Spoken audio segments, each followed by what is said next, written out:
Steve Harper, Hull City.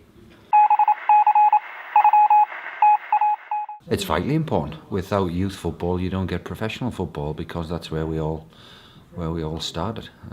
School football is obviously where you start, and then it was under 11s when I started, but it's even younger nowadays. They have them from under 6s and under 7s, and that can only help, make the standard better for when they do turn professional. Well, the training facilities there, the 3-4G AstroTurf, which it is nowadays, is very good compared to the sports halls we used to train in the winter, which were rock hard. So everything's there now, set up for them. Sadly, some of the pitches still council run on fantastic, but it's tough times nowadays, so they make the best of that. I think going forward, more AstroTurf would be good, but I think training wise, where they put their hours in, school facilities, youth facilities now, it's certainly much better than it was back in my day.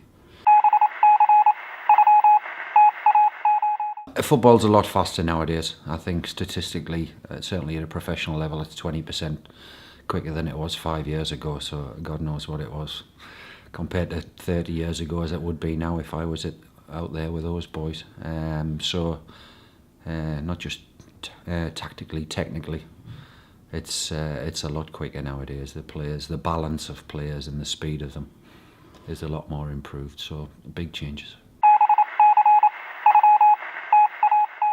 Work hard. What people don't see is the best players work the hardest. The real household names aren't there through any stroke of luck.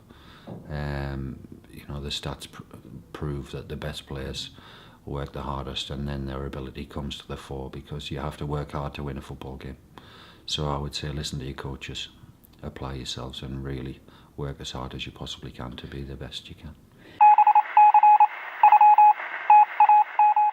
I would have been a PE teacher. That's what I wanted to be. I wanted to be a PE teacher. Growing up through school, my two PE teachers were real heroes of mine, people I looked up to, and I actually had a place at a university in Liverpool to go and study to become one, but got the offer of being a footballer, and I'm still doing that, thankfully. I was at Seaham Red Star. I was 17.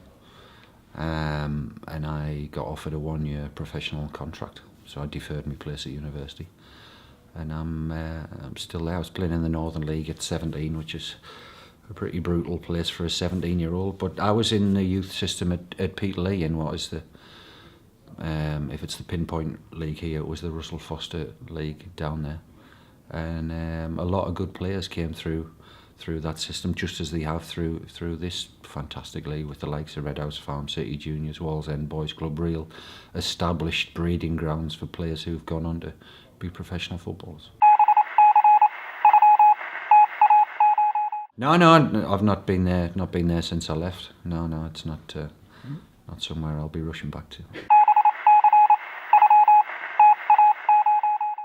Well, it's vitally important. I'm a parent now, not just obviously a professional still, but I'm a parent now of a child in this league. I have been involved in the coaching as well, and the sponsorship is fantastic. I'm sure it's not cheap, and their support is very much appreciated, because when you see the boys and even some girls out there playing football on a Sunday morning, obviously their money helps provide the structure and the ability for them to go out there and play, and it's great to see kids out there enjoying themselves on a Sunday morning. So, big thanks to Pinpoint. I'll just say thank you, really, from all the parents, and keep it going, because it really is appreciated. And as I said, as a parent now, when people do talk about the Sunday morning kids football, they refer to it as the Pinpoint League. That's what it's talked about, so that the length of time, and it is a good length of time now that they've been involved in the sponsorship. It is an established name which is associated with a very good standard of Sunday morning football. Yeah, my son. When I got involved in the coaching last year, Red House Farm under 10s as it was last year, and we won the whole thing. We won the league and we won the playoff as well to win the whole thing. So we were the pinpoint recruitment champions, and that trophy sits in my house very proudly. But well, the two trophies sit very proudly on the shelves he's got up in his bedroom as well. So I've still got my trophies from when I was a kid.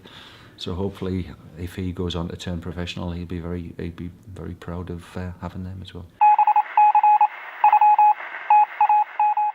He loves it. I mean, he played rugby on a Sunday until a couple of years ago, and last year I was a little bit worried about him coming from Saturday football into what is a very competitive Sunday league, whether he'd be able to make the jump, and he ended up, as I said, being top scorer in the champions of a very competitive league as well. So that was credit to him on the hard work that he's done. But no, it's a really good. It's not just any old league that they're associated with. It obviously there are several divisions in each age group as well, and for them to sponsor it across the board is very much appreciated.